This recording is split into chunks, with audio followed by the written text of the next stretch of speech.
Hello student, आज की video UP board कक्षा 12 के बच्चों के लिए काफी इंपॉर्टेंट होने वाले हैं। और आज की इस वीडियो में आप ही लोग की कहने के अकॉर्डिंग यहाँ पे महत्वपूर्ण गद्यांश और यहाँ पे महत्वपूर्ण पद्यांश और इसको कैसे बोर्ड एग्जाम में आपको लिखना है, सबसे बेस्ट तरीका टॉपर बनना है ना, तो आज की इस वीडियो को पूरा देखिएगा।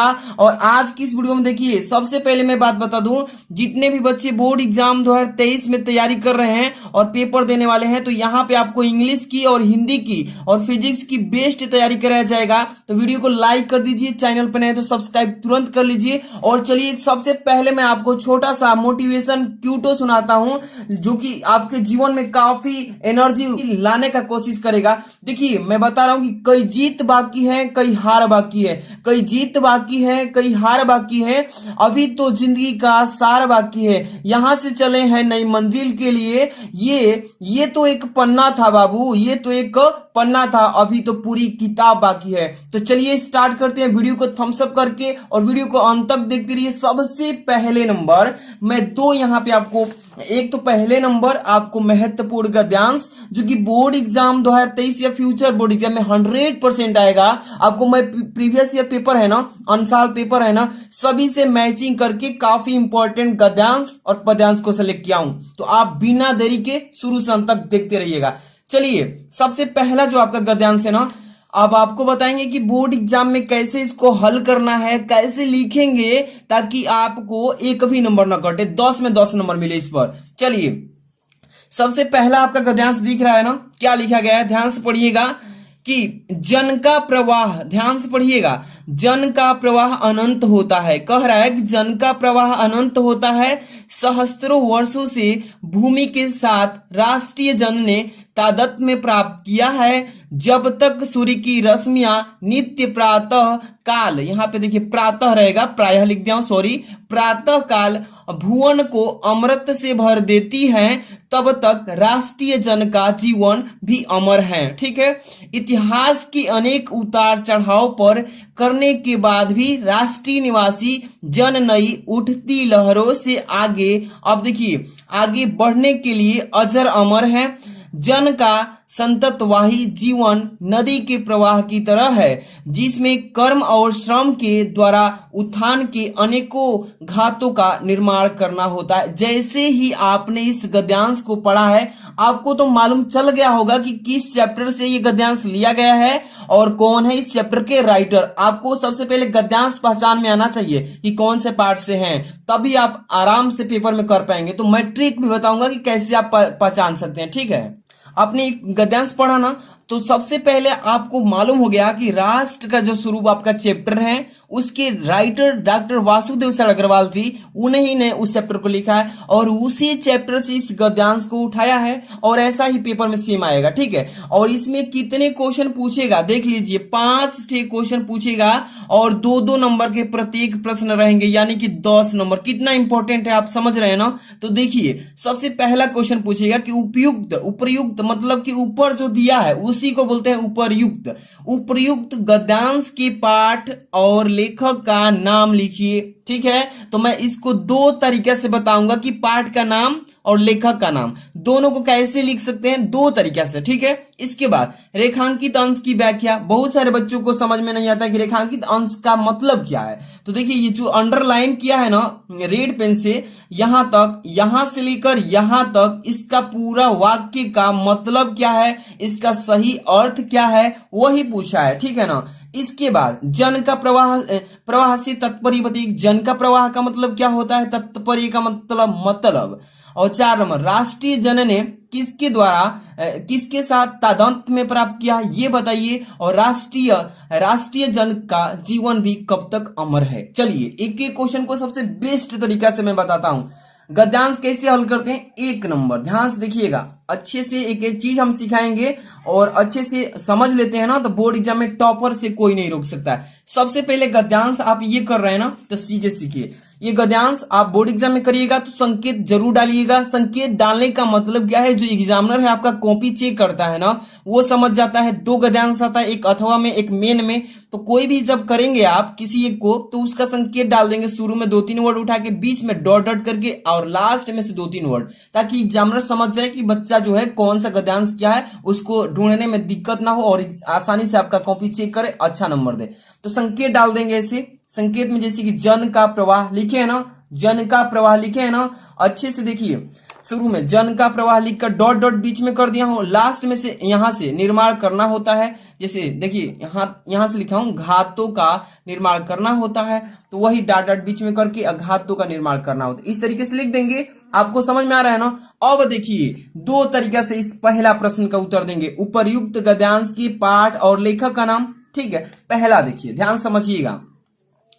पहला इसमें क्या लिखे हम, पहला का उत्तर कि प्रस्तुत गद्यावरण हमारी पाठ्य पुस्तक के गद्य भाग में, ध्यान समझिए कि प्रस्तुत गद्यावरण जो दिया गया गद्यांश है उसी से करेंगे। प्रस्तुत गद्यावरण हमारी पाठ्य पुस्तक के गद्य भाग में संकलित एवं भारतीय संस्कृत के अध्येता डॉक्टर वासुदेव शरण अग्रवाल द्वारा लिखित राष्ट्र का स्वरूप शीर्षक निबंध से अवतरित है।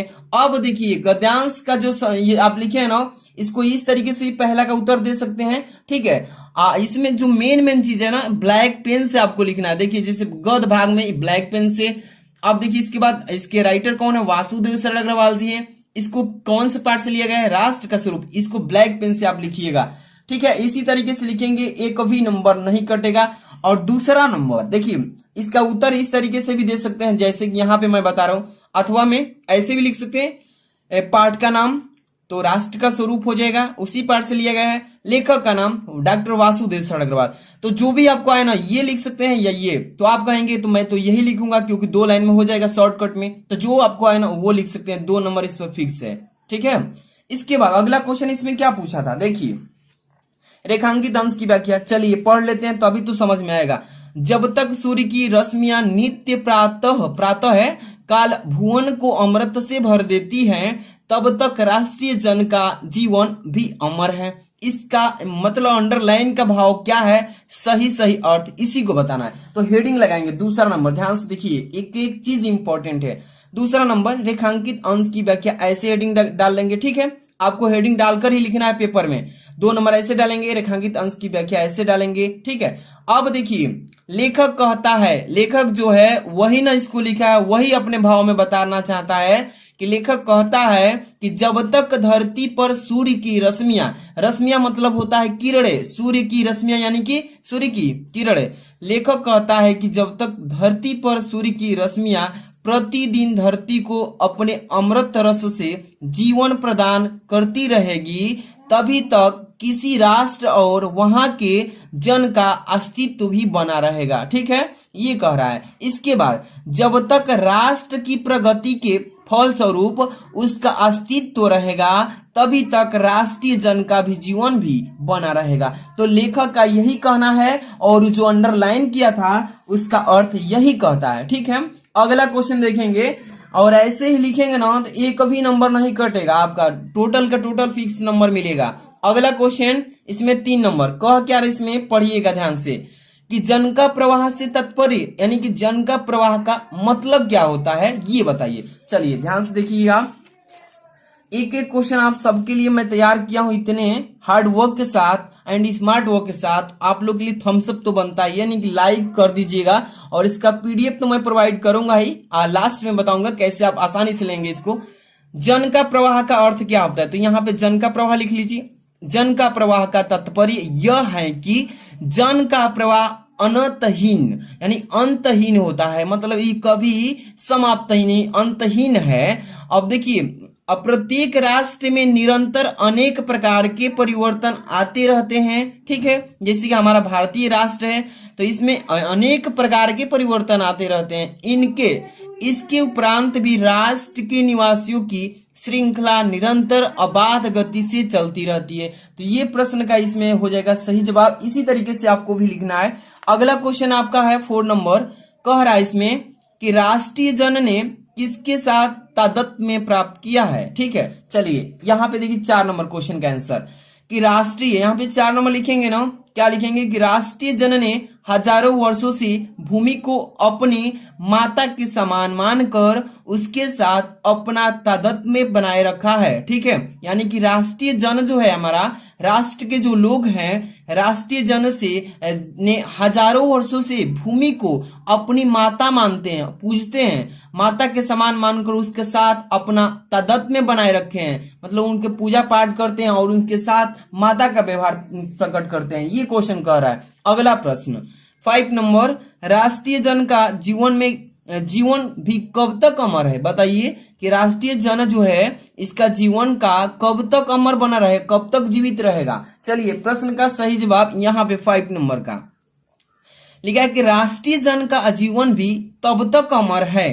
कहेंगे कि राष्ट्रीय जन का जीवन भी तब तक अमर है जब तक सूर्य की रश्मियां धरती पर पड़ती रहेगी, यानी कि जब सूर्य रहेगा तो किरण आएगी ही, और जब सूर्य समाप्त हो जाएगा ना तो पृथ्वी भी समाप्त हो जाएगी, तो हम लोग भी नहीं रह पाएंगे। ये कह रहा है अर्थ कि राष्ट्रीय जन का जीवन भी तब तक अमर है जब तक सूर्य की रश्मियां धरती पर पड़ती रहेगी और समस्त प्रकृति, यानी कि जो हमारे प्रकृति, पेड़ पौधे, पृथ्वी, ग्रह, जितने भी सभी चीजें हैं ना, ये सब प्रकृति एवं जीवों के लिए जीवनदायी अथवा अमृत के समान सिद्ध होती रहेगी। तो यही हो जाएगा इस प्रश्न का सही उत्तर। तो टोटल मैंने 5 क्वेश्चंस बताए हैं इसमें गद्यांश में से, और इसी गद्यांश को अच्छे से पढ़ लेना, 10 नंबर फिक्स हो गया।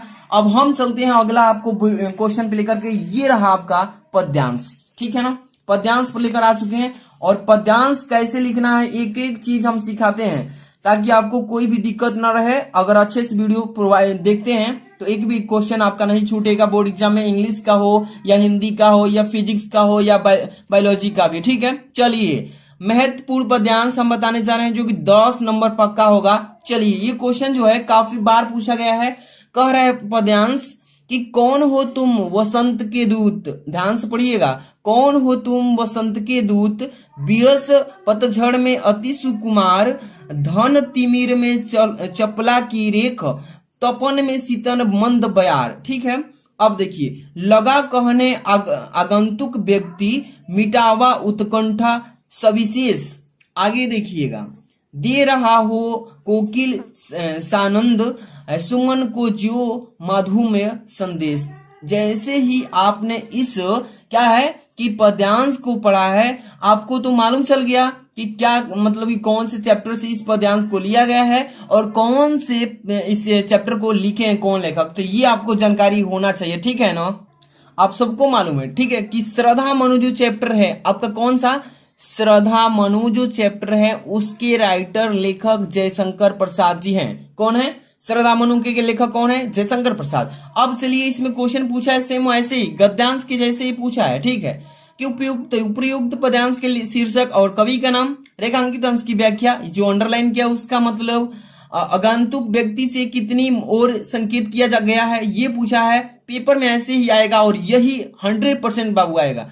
4 नंबर, पद्यांश में किसकी उत्कंठा मिटाने की बात कही गई है। और 5 नंबर, पद्यांश में किन पात्रों के बीच संवाद हो रहा है, यानी झगड़ा हो रहा है। चलिए ध्यान से देखिएगा, पहले हम बताएंगे कि इस पद्यांश के मतलब कि शीर्षक का नाम, कवि का नाम, तो 2 तरीका से बता रहा हूं। आप सबसे पहले इसको हल करेंगे तो आप इसका संकेत लिखेंगे, शुरू में से 2 वर्ड उठाएंगे, बीच में आला छोड़ देंगे डॉट डॉट करके, लास्ट में से ये जो मधुमेह संदेश है इसको लिख लेंगे। चलिए यहाँ पे देखिए बेस्ट तरीका है पद्यांश करने का, एक एक हम चीज बताते चलते हैं ताकि मेरा भी ना 87% आया था इंटर में। अगर काफी एक्सपीरियंस है मुझे, मतलब 7 ईयर हो गया टीचिंग कराते हुए, तो देखिए एक एक चीज मैं बताता हूँ, कंफर्म बताता हूँ अच्छे से। पद्यांश हल करने का अच्छा तरीका जो है, संकेत पहले लिखेंगे। ठीक है, कौन हो तुम डॉट डॉट बीच वाला करके, लास्ट में मधुमेह संदेश मैंने बताया है। सबसे पहले पहला क्वेश्चन का कि लिखेंगे कि प्रस्तुत पद्यांश जयशंकर प्रसाद के कामायनी महाकाव्य से हमारी पाठ्य पुस्तक पद भाग में संकलित श्रद्धा मनु शीर्षक कविता से उद्धृत है। ठीक है, इसी क्वेश्चन का आंसर मैं बता रहा हूं 2 तरीके से, अथवा में भी लिख सकते हैं। ठीक है, कैसे लिखेंगे, यहाँ पे देखिए कि पाठ का शीर्षक जो है, पाठ का शीर्षक का मतलब होता है पाठ का नाम। पाठ का शीर्षक श्रद्धा मनु हो जाएगा और कवि का नाम हो जाएगा जयशंकर प्रसाद। यानी श्रद्धा मनु जो चैप्टर है आपका, ये कविता है और इस कविता को लिखे हैं जयशंकर प्रसाद जी। तो दो तरीके से लिख लेंगे, आपका 2 नंबर फिक्स हो गया। ठीक है, कोई एक लिखेंगे, तरीका जो भी आपको इजी लगे वो लिख सकते हैं। अगला क्वेश्चन देखिए, इसमें क्या बोला गया है कि धन तिमिर, ठीक है ना, घन तिमिर में चपला की रेख, तपन में शीतल मंद बयार। ठीक है, इतने ही 2 लाइन का आपको रेखांकित किया है, इसी लाइन का आपको वाक्य प्रयोग पूछा है ना। व्याख्या करिए। चलिए यहाँ पे हेडिंग बनाना है, अच्छे से देखिएगा। सबसे पहले 2 नंबर क्वेश्चन, रेखांकित अंश की व्याख्या, यहाँ पे हेडिंग डाल लेंगे, ऐसे ही बहुत ही अच्छे से अंडरलाइन कर देना ताकि सभी बच्चे से आपकी कॉपी जो यूनिक मतलब एक अच्छा दिखे। चलिए लिखेंगे कि मनु श्रद्धा से उसका परिचय जानते हेतु प्रश्न करते हुए कहते हैं कि मेरे इस अत्यंत निराशापूर्ण और अंधकारपूर्ण जीवन में बादलों के बीच बिजली की रेखा के समान और वेदना एवं व्यथा से तप्त मेरे जीवन में शीतल और मंद गति से चलने वाली पवन के समान कौन हो। ये इसका हो जाएगा व्याख्या रेखांकित अंश का। अब एक चीज आपको ये भी सीखना है, जैसे कि रेखांकित अंश की व्याख्या डाले हैं, इसमें मनु श्रद्धा से उसका परिचय जानते हुए, तो ये जानते हुए जो है ना, यहां से नहीं लिखेंगे, यहां से लिखेंगे तो यही गलती हो जाएगा, खराब लगेगा और आपका नंबर थोड़ा कट भी सकता है। तो इसलिए मैं कहता हूं कि साफ साफ जैसे सिखा रहा हूं वैसे लिखिएगा। इतना लिखेंगे, फिर यहां से नहीं लिखेंगे, ये वाली छोड़ेंगे लाइन, यहां से लिखेंगे, तब कंप्लीट हो जाएगा तो यहां से स्टार्ट करेंगे। ठीक है ना। चलिए अगला क्वेश्चन देखिए, 3rd नंबर क्या बोला इसमें, देखिए आगंतुक व्यक्ति से किसकी ओर संकेत किया गया है, बताइए, ये पूछा है इस काव्यांश में। तो यहाँ पे उत्तर देखिए इसका 3रा नंबर, ध्यान से पढ़िएगा एक एक क्वेश्चन को, कि आगंतुक व्यक्ति शब्दों के माध्यम से मनु की ओर संकेत किया गया है। आगंतुक व्यक्ति जो है शब्दों के माध्यम से कहना चाहता है किसकी ओर, मनु की संकेत किया है, मनु की ओर संकेत करता है। ठीक है, अगला प्रश्न 4 नंबर देखिएगा, क्या लिखा है इसमें कि पद्यांश में किसकी उत्कंठा मिटाने की बात कही गई है। इस पद्यांश में किसकी उत्कंठा को मिटाने की बात कही जाती है। चलिए 4 नंबर क्वेश्चन का आंसर यहाँ पे आपको सिखा रहे हैं, ध्यान से देखिएगा। लिखा है इसमें 4 नंबर का आंसर, देखिए ऊपर है टॉप में, कि पद्यांश में श्रद्धा के द्वारा, पद्यांश जो है उस पद्यांश में श्रद्धा के द्वारा मनु की उत्कंठा मिटाने की बात कही गई है। ठीक है, आप एक एक प्रश्नों का उत्तर अच्छे से तैयार करके रखिएगा। चलिए अगला क्वेश्चन है आपका लास्ट वाला 5 नंबर, कि पद्यांश में किन पात्रों के बीच संवाद हो रहा है। अब देखिए इसका अगर पीडीएफ चाहिए ना, दोनों पद्यांश का, गद्यांश पद्यांश का पीडीएफ, तो टेलीग्राम का वीडियो में लिंक है, टेलीग्राम लिखा होगा, लिंक लिखा होगा, ब्लू का एक लिंक होगा, उस पर जैसे ही क्लिक करेंगे ना तो टेलीग्राम में चले जाएंगे। टेलीग्राम डाउनलोड कर लीजिएगा, वहां पे पीडीएफ भी सेंड किया जा रहा है। ठीक है, चलिए इस प्रश्न का उत्तर देखिए, पद्यांश में किन पात्रों के बीच संवाद हो रहा है। तो देखिए यहाँ पे कि इस पद्यांश में मनु और श्रद्धा के बीच संवाद हो रहा है। ठीक है, तो ये क्वेश्चन जो मैं बताया हूं आज की इस वीडियो में, दोनों अच्छे से रिवाइज कर लीजिएगा, क्योंकि इसी में से बोर्ड एग्जाम में आपको आने वाला है, तो अच्छे से तैयार कर लीजिए। वीडियो को लाइक नहीं किए तो लाइक कर लेना, चैनल को तुरंत सब्सक्राइब कर लीजिए, ऐसे ही डेली इंपॉर्टेंट क्वेश्चन मिलता है, ऑल नोटिफिकेशन क्लिक कर लेना ताकि आपको डेली सबसे पहले वीडियो मिले। मिलते हैं नेक्स्ट वीडियो में, थैंक्स फॉर वॉचिंग।